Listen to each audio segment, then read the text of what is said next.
नमस्कार, आप देख रहे हैं कच्चा चिट्ठा। मैं हूं आपके साथ प्रीति रघुनंदन। गढ़चिरौली में 13 नवंबर को 27 इनामी नक्सली मारे गए। इन नक्सलियों का मारा जाना महाराष्ट्र पुलिस की सबसे बड़ी कामयाबी बताई जा रही है। लेकिन क्या आपको पता है कि नक्सलियों के खिलाफ ऑपरेशन को किस दस्ते ने अंजाम दिया? वो कौन थे जो दबे पांव जंगल में गए और उग्रवादियों को ढेर कर दिया? गढ़चिरौली में नक्सलियों पर प्रहार की इनसाइड स्टोरी जानने के लिए देखिए हमारी ये एक्सक्लूसिव रिपोर्ट।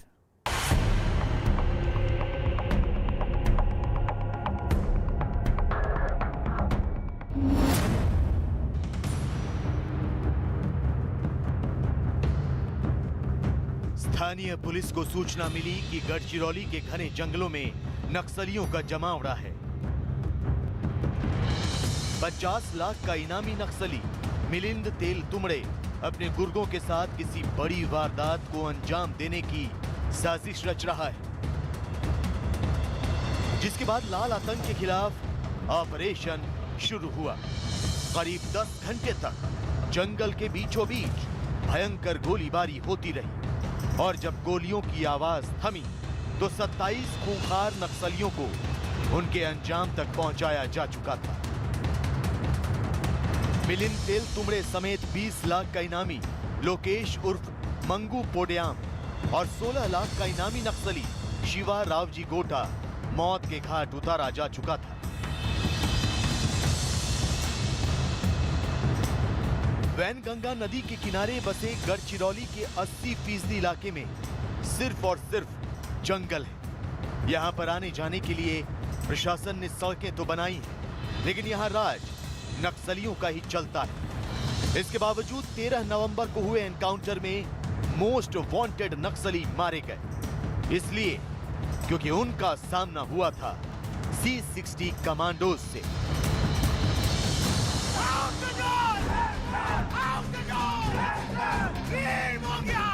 आज हम आपको दिखाएंगे कैसे नक्सलियों के गढ़ में घुसकर C60 कमांडो ने 13 नवंबर को अपने ऑपरेशन को अंजाम दिया, कैसे घने जंगलों में घुसकर नक्सलियों पर प्रहार किया, कैसे इनामी नक्सलियों को भनक भी नहीं लगी और उनका खेल खत्म कर दिया गया।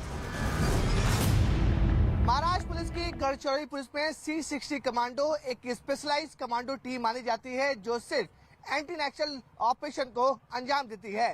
न्यूज 18 इंडिया पहली बार आपको दिखाएगा कि किस तरीके से जो ये जाबाज कमांडो हैं वो घने जंगलों में जाकर ऑपरेशन करते हैं। ये पूरी C60 टीम की कमांडो की टीम है जो sophisticated weapon AK-47 Glock pistol के साथ साथ UBGL यानी कि अंडर बैरल ग्रेनेड लॉन्चर के साथ न्यूज 18 इंडिया की टीम के साथ घने जंगलों में जाएंगे और किस तरीके से पूरे कॉम्बिंग ऑपरेशन और बड़े बड़े ऑपरेशन को अंजाम देते हैं। सबसे पहले आपको दिखाने वाले हैं न्यूज 18 इंडिया की टीम की कमांडो टीम के साथ जाएगी और पूरे ऑपरेशन को दिखाएगी कि आखिरकार किस तरीके से C60 कमांडो नक्सलों जो नक्सलाइट एरिया है उसके अंदर जाते हैं और बड़े बड़े ऑपरेशन को अंजाम देते हैं। गढ़चिरौली के पुलिस कैंप में नक्सलियों की जानकारी मिलते ही C60 कमांडो तैयार हो जाते हैं। कुछ ही मिनटों में C60 कमांडो की टीम अपने अत्याधुनिक हथियारों से लैस हो जाती है। कमांडर का आदेश मिलते ही महाराष्ट्र पुलिस का ये घातक दस्ता एंटी माइन और बुलेट प्रूफ गाड़ियों में बैठकर अपने मिशन को अंजाम देने के लिए रवाना हो जाता है।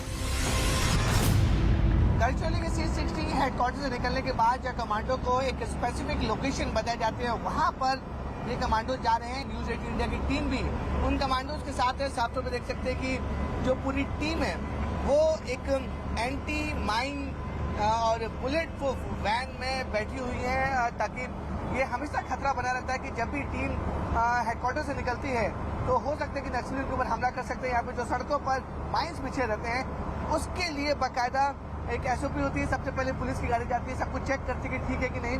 उसके बाद जिस जगह पर न्यूज 18 इंडिया टीम की मौजूद है एंटी माइन पूरी वैन, अगर मैं अपने कैमरे रमेश को बोलूँगा दिखा सकते हैं कि जो पूरी वैन है वो एंटी माइन और बुलेट प्रूफ वैन है ताकि अगर बाहर से कोई हमला कर सकता है तो उसके लिए जो कमांडोज अंदर एक स्पेसिफिक लोकेशन पे जा रहे हैं वो सुरक्षित रहें। गढ़चिरौली में नक्सलियों के खिलाफ अभियान पिछले कुछ सालों से लगातार चलाए जा रहे हैं। हालांकि इसमें सफलता बहुत अधिक नहीं मिली है। नक्सली सड़कों पर आईईडी लगाकर C60 कमांडो का रास्ता रोकने की कोशिश करते हैं। घने जंगलों का फायदा उठाकर सुरक्षा कर्मियों की नजरों से ओझिल हो जाते हैं। स्थानीय पुलिस भी मानती है कि जहां तक सड़कें बनी हैं और मोबाइल नेटवर्क है, वहीं तक जाना मुमकिन है। लेकिन C60 कमांडो आतंक का अंत करने की कसम खा चुके हैं। अलग अलग जगह पर ये कमांडोज यहाँ पर मौजूद हैं, जंगल के बीचों बीच। मैंने आपको बताया था कि ऑपरेशन शुरू होने से पहले ये पूरी तरह कम्युनिकेट करते हैं कि किस तरह से आगे बढ़ना है, किस तरीके से नक्सलियों को जवाब देना है। उस तरीके की ये लोग आपस में इशारों में बात करते हैं। एक टीम यहाँ पर पहुंच चुकी है, दूसरी टीम भी लगातार अब धीरे धीरे जंगल की तरफ बढ़ेगी और जहां पर स्पेसिफिक इनपुट या स्पेसिफिक लोकेशन मिलता है वहां पर उधर जाने की कोशिश करेगी। C60 कमांडो का दस्ता घने जंगलों में कुछ इसी तरह नक्सलियों की टोह लेते हुए आगे बढ़ता है। इस कमांडो दस्ते में शामिल जवान दबे पांव नक्सलियों के करीब पहुंच जाते हैं और किसी को कानो कान खबर भी नहीं होती। खास बात ये कि C60 कमांडो इशारों में बात करते हैं। इशारों में ही इस घातक दस्ते का कमांडर अपने जवानों को अगले कदम की जानकारी देता है। न्यूज 18 इंडिया पहली बार आपको दिखाएगा कि जंगलों के बीचों बीच बिना कोई आवाज निकाले हुए C60 कमांडोज के ऑपरेशन कैसे करते हैं। सिर्फ इशारों में ये बातचीत होती है, क्योंकि जो टीम लीड करते हैं वो बताते हैं कि हाथों से इशारा करते हैं, आवाज कोई ना निकाले। इसलिए सबसे अहम होता है कि जो दुश्मन को इसकी जानकारी बिल्कुल भी पता नहीं चलनी चाहिए। यही वजह है कि जो टीम लीडर है वो एक एक इशारा कर कर सबको बताते हैं और ब्रीफ किया जाता है कि किस तरीके से आगे बढ़ना है, कितने लोगों को आगे बढ़ना है, किस जगह पे पोजीशन रखनी है। तो ये ज्यादा अहम रोल होता है, क्योंकि आवाज अगर ये लोग करेंगे तो जो दुश्मन है, जो नक्सली हैं, उन्हें इनकी भनक लग जाएगी और वो फरार होने में कामयाब होंगे या फिर इन पर हमला कर सकते हैं। C60 कमांडो 60 किलोमीटर तक पैदल चलते हैं। घने जंगलों और नदी नालों के बीच से होते हुए अपने ऑपरेशन को अंजाम देते हैं। ये कमांडो अपने साथ करीब 15 किलो का वजन लेकर चलते हैं। इसमें उनके हथियार, खाना, पानी, जरूरी सामान, फर्स्ट एड समेत कई चीजें होती हैं। नक्सलियों के खिलाफ ऑपरेशन में जवानों को डिहाइड्रेशन और पेट से जुड़ी दिक्कतें होने का भी खतरा रहता है। इसके अलावा जंगली इलाकों में मलेरिया वाले मच्छरों और सांपों के काटने का भी डर बना रहता है। लेकिन C60 कमांडो को इस तरह ट्रेन किया जाता है कि वो विपरीत परिस्थितियों में भी दुश्मन से लोहा ले सकते हैं। जब कॉम्बिंग ऑपरेशन या कोई बड़ा ऑपरेशन होता है तो C60 कमांडोज की टीम 50-60 से ज्यादा किलोमीटर तक इसी तरीके से पैदल चलती है। जंगल काफी घना होते जा रहा है। टीम के साथ है news 18 India team, C60 commandos की टीम के साथ साथ चल रही है घने जंगलों के बीचों बीच। और इस बात का हमेशा डर रहता है, जो खतरनाक जहरीले सांप, बिच्छू होते हैं, उनसे भी इन्हें बचना रहता है। तो एक एक चीज की उन्हें जानकारी होनी चाहिए। और जिस तरीके से जो टीम है वहां पर, जो लोकल एरिया है, जो जंगलों का एरिया है, उसकी भी जानकारी C60 टीम को रहती है। यही है कि देखिए किस तरीके से घने जंगलों के बीचों बीच अब ये जो टीम है वो लगातार पहुंचते जा रही है। और जो इन्हें इस बात की ट्रेनिंग दी जाती है कि ये जो टीम तकरीबन 60 से 70 किलोमीटर एक साथ पैदल चल सकती है। इनके वेपन साथ में रहते हैं, इनका बैग साथ में रहता है। और इसी तरीके की जो टीम है वो घने जंगलों में कॉम्बिंग ऑपरेशन करते रहती हैं। तमाम बाधाओं को पार करते हुए C60 कमांडो दस्ते ने अब इलाके को चारों तरफ से घेर लिया है। नक्सलियों के छिपे होने की जगह का पता लगा लिया है। कमांडो धीरे धीरे आगे बढ़ रहे हैं। बंदूकों का मुंह खोलने की तैयारी की जा चुकी है। बस एक इशारा और लाल आतंक का सफाया। यहाँ पर उनको लगता है कि यहाँ पर जो नक्सलाइट हैं वो छुपे हो सकते हैं, बड़ा कैंप है। उसके बाद ये जो ऑपरेशन शुरू होता है कि बिना कुछ आवाज किए हुए अलग अलग जो टीमें होती हैं वो अलग अलग जंगलों में बच जाती हैं और एक साथ धावा बोलती हैं, क्योंकि नक्सलाइट को पता नहीं रहता है कि कौन सी टीम कहां से आ रही है। इसी तरीके से पूरे ऑपरेशन को कामयाब बनाने के लिए जब टीम बहुत नजदीक पहुंच जाती है, उनको लग रहा है कि जो टारगेट है वो बहुत नजदीक तक वो है, उसके बाद ये ऑपरेशन शुरू होता है और बिना कोई आवाज निकाले, बिना किसी भनक के वो लोग वहां पहुंचते हैं C60 कमांडोज की टीम और एक साथ पूरे इलाके को घेराबंदी करते हैं और घेराबंदी करने के बाद वहां पर उसे अटैक करते हैं। उग्रवादियों पर C60 कमांडो दस्ता गोली की रफ्तार से वार करता है, नक्सलियों का चुन चुन कर सफाया करता है और इलाके को पूरी तरह सुरक्षित करने के बाद C60 के लड़ाके अपने हेडक्वार्टर की ओर रवाना हो जाते हैं। इसमें दो राय नहीं कि नक्सलियों का काल है C60। उग्रवाद के खात्मे का सबसे बड़ा हथियार है C60, जिसमें शामिल जवानों को न सिर्फ स्थानीय इलाके की पूरी जानकारी होती है, घने जंगलों के एक एक कोने का पता होता है, तो यह भी मालूम होता है कि कब, कैसे और कहां नक्सलियों पर नकेल कसनी है। लेकिन क्या आपको पता है कि C60 कमांडो की नींव कब पड़ी? आखिर इस दस्ते में शामिल जवानों का चयन कैसे होता है और इनकी ट्रेनिंग कैसे होती है? तो आपको बता दें कि C60 कमांडो की बुनियाद 1990 में IPS अधिकारी KP रघुवंशी ने रखी थी। शुरुआत में इस टीम में महाराष्ट्र के अलग अलग शहरों और जिलों से 60 लोगों को चुना गया, जिन्हें नक्सलियों से लड़ने के लिए ट्रेनिंग दी गई। इसी वजह से इसका नाम C60 रखा गया। नक्सली वारदातें बढ़ते देख इस टीम में और कमांडोज को शामिल किया गया। फिलहाल गढ़चिरौली में 600 से ज्यादा C60 कमांडो मौजूद हैं। किसी भी कमांडो फोर्स का, स्पेशलाइज्ड फोर्स का ट्रेनिंग ये एक कंटिन्यूस प्रोसेस होता है। ये 2 महीने का या 3 महीने का या 6 महीने का ट्रेनिंग करके नहीं होता है। ऑफ कोर्स उनको शुरुआत में जब वो आते हैं तो उनको काफ़ी स्पेशलाइज्ड ट्रेनिंग दिया जाता है, बट रेगुलर इंटरवल्स पे उनके ट्रेनिंग होते हैं। प्लस जब वो अभियान करते हैं तो अभियान अपने आप में अभियान की डीब्रीफिंग होती है और डीब्रीफिंग से कुछ चीज़ें निकल के आती हैं जो फिर हम लोग आत्मसात करने की कोशिश करते हैं। तो उनकी ट्रेनिंग एक कंटिन्यूस प्रोसेस है, ये मतलब एक बार की प्रोसेस नहीं है। तो कंटिन्यूस उनकी हम टफ ट्रेनिंग जो है वो चलती रहती है।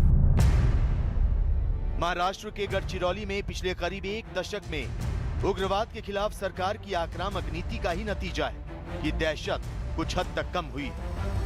गढ़चिरौली में नक्सलियों की संख्या में कमी आने का दावा किया जा रहा है, तो C60 के लड़ाकों को हाल के वर्षों में मिली कामयाबी इस बात की तस्दीक करती है कि महाराष्ट्र समेत देश के दूसरे नक्सल प्रभावित इलाकों से उग्रवाद के पांव उखड़ने तय हैं। माओवाद की राह पर चलने वाले चरमपंथी अतिवादी महाराष्ट्र के साथ देश के अलग अलग हिस्सों में सक्रिय है, लेकिन केंद्र और राज्य सरकारें इन अतिवादियों पर नकेल कस रही हैं, जिसका नतीजा ये है कि कई खूंखार नक्सलियों ने आत्मसमर्पण कर दिया है। ऐसी एक पूर्व नक्सली से न्यूज़ 18 ने बातचीत की तो पता चला कि किस तरह लोगों को गुमराह कर उनके हाथों में बंदूक थमाई जा रही है।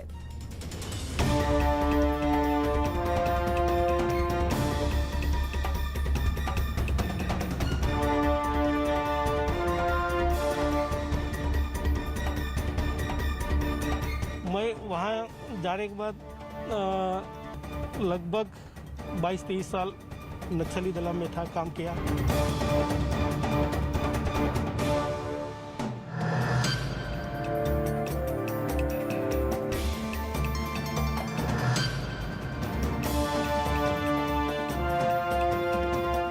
पश्चिम बंगाल के नक्सलबाड़ी से नक्सलवाद देश के 11 राज्यों के 90 जिलों तक फैल चुका है।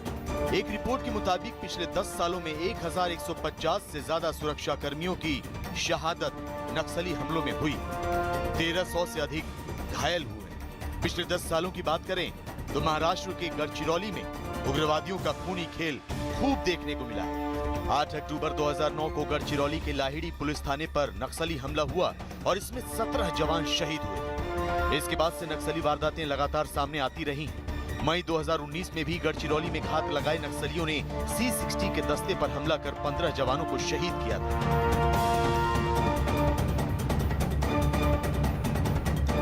लिहाजा 13 नवंबर को C60 कमांडो ने पूरी प्लानिंग के साथ ऑपरेशन को अंजाम दिया और खूंखार नक्सलियों को ढेर कर दिया। लेकिन खतरा अब भी टला नहीं है। नक्सली कभी भी बदला ले सकते हैं। देखिए, रिटेलिएशन का चांस हमेशा रहता है और इसका मतलब यह नहीं कि हम अपनी अलर्टनेस बढ़ा देंगे या कम कर देंगे। हमारा एक लेवल ऑफ अलर्टनेस हमेशा रहता है और हम अपना, जब हमको कोई ऐसा इंटेलिजेंस आता है या कुछ घटना होने वाली है, तब हम अपना ये बढ़ाते हैं। बाकी हमारे स्टैंडर्ड ऑपरेटिंग प्रोसीजर्स हैं जो हम हमेशा फॉलो करते हैं, जो प्रिकॉशंस हमको लेना होता है, जो हम हमेशा लेते हैं, वो हम आगे भी लेते रहेंगे। पुलिस तैयार है, लेकिन नक्सली भी पीछे नहीं हट रहे। नक्सली संगठन स्थानीय लोगों के समर्थन से ही मजबूत हुए हैं। गांव वालों का साथ और जंगली इलाका होने के कारण वारदात के बाद नक्सली भाग निकलने में कामयाब हो जाते हैं। महाराष्ट्र के गढ़चिरौली की ही बात करें तो ऐसा माना जाता है कि नक्सली अपने दस्ते के साथ गढ़चिरौली से दंतेवाड़ा और सुकमा तक पहुंच जाते हैं। उनको जंगल के हर कोने की जानकारी होती है। नक्सलियों को गुरिल्ला युद्ध का प्रशिक्षण भी जंगली इलाकों में ही मिलता है। लिहाजा सुरक्षा बल ने भी अब खुद को उसी प्रकार की परिस्थिति में तैयार करना शुरू कर दिया है। यही नहीं, नक्सलियों को मुख्य धारा में लाने के लिए सरकारें कई तरह की योजनाएं भी चला रही हैं। अभी लोगों को मेन स्ट्रीम में लाने के लिए एक ही बात है कि इस एरिया में, चाहे गढ़चिरौली हो, गोंदिया हो, इस एरिया में जो डेवलपमेंट के वर्क है वो डेवलपमेंट के वर्क करना चाहिए। और ये डेवलपमेंट के वर्क हम करने के लिए हमारे पालक मंत्री भी यहाँ पे लगातार ध्यान रखे हुए हैं और हम महाराष्ट्र गवर्नमेंट भी, माननीय मुख्यमंत्री, माननीय उप मुख्यमंत्री इसमें ध्यान रख के। केंद्र और राज्य सरकारें नक्सलियों को बंदूक छोड़कर आम जीवन जीने के लिए प्रेरित कर रही हैं और इसी की तस्दीक करता है महाराष्ट्र सरकार और गढ़चिरौली पुलिस की ओर से बनाया गया ये नवजीवन कॉम्प्लेक्स। गढ़चिरौली के इस कॉम्प्लेक्स में नक्सली सरेंडर के बाद आराम से अपनी जिंदगी गुजारते हैं। सरकार और पुलिस सरेंडर करने वाले नक्सलियों को जमीन और घर देती है और अपने परिवार के साथ रहने का मौका भी। 2005 से लेकर अब तक 650 खूंखार नक्सलियों ने गढ़चिरौली पुलिस के सामने हथियार डाले हैं और आम जिंदगी जी रहे हैं, जिसमें कई महिलाएं भी शामिल हैं। न्यूज़ 18 इंडिया गढ़चिरौली के नवजीवन कॉम्प्लेक्स पहुंचा और वहां हमारी मुलाकात हुई एक खूंखार नक्सली से।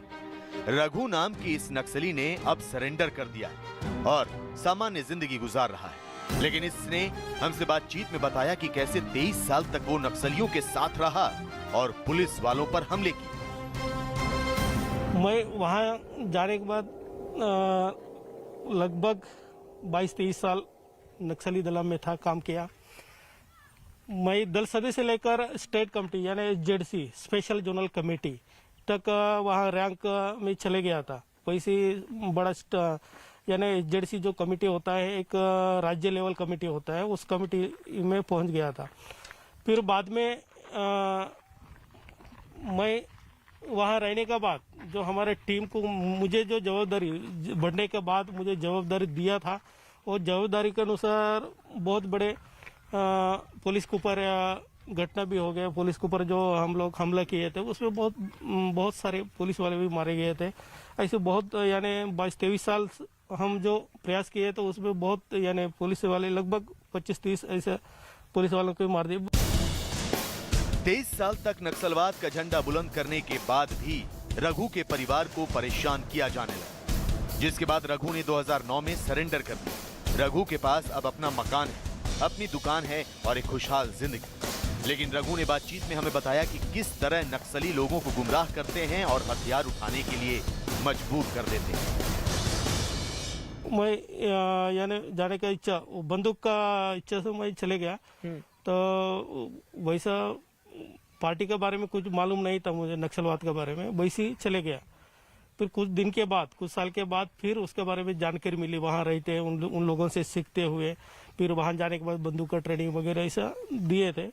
फिर बाद में धीरे धीरे उनका जो किताब है वगैरह सब पढ़ के फिर बाद में यानी असली नक्सलवाद क्या है, किसके लिए लड़ते हैं, क्या है, इसके बारे में थोड़ा जानकारी मिला है। 13 नवंबर को जो इनामी नक्सली मिलिंद तेल तुमड़े मारा गया था, रघु उससे कई बार मिल चुका है। रघु ने बताया कि 13 नवंबर का एनकाउंटर पुलिस के लिए कितनी बड़ी कामयाबी है। कितना भी कठिनाई हो जाओ लेकिन अपन हासिल करना ही चाहिए, इस टाइप का उन लोगों का विचारधारा था। ये दीपक भी इसका ऊपर जवाबदार, मिलिंद। हाँ मिलिंद तेलतुंबडे, इसको जवाबदार दिया था कि महाराष्ट्र में विस्तार करना है, अर्बन हो या बालागढ़ मंडला, जो भी विस्तार करना है, पार्टी इसका ऊपर जवाबदार दिया था कि पार्टी को और बढ़ाना है, रिक्रूटमेंट बढ़ाना है, तेज करना है, इसको जवाबदार दिया था। और ये एक ही ऐसा आदमी था कि ऑल महाराष्ट्र में पूरा ये कर सकता था और वैसा इसको जवाबदार दिया था। रघु की तरह कई नक्सली हथियार डाल चुके हैं, कई नक्सली हथियार डालने का मन बना चुके हैं, लेकिन नक्सलवाद को बढ़ावा देने वाले अब भी सक्रिय हैं। ये लोगों का ब्रेन वॉश कर उन्हें अपना मोहरा बना रहे हैं और ये खेल तब रुकेगा जब पिछड़े इलाकों तक तरक्की पहुंचेगी, लोगों को शिक्षा मिलेगी, लोगों को जरूरी सुविधाएं मिलेंगी।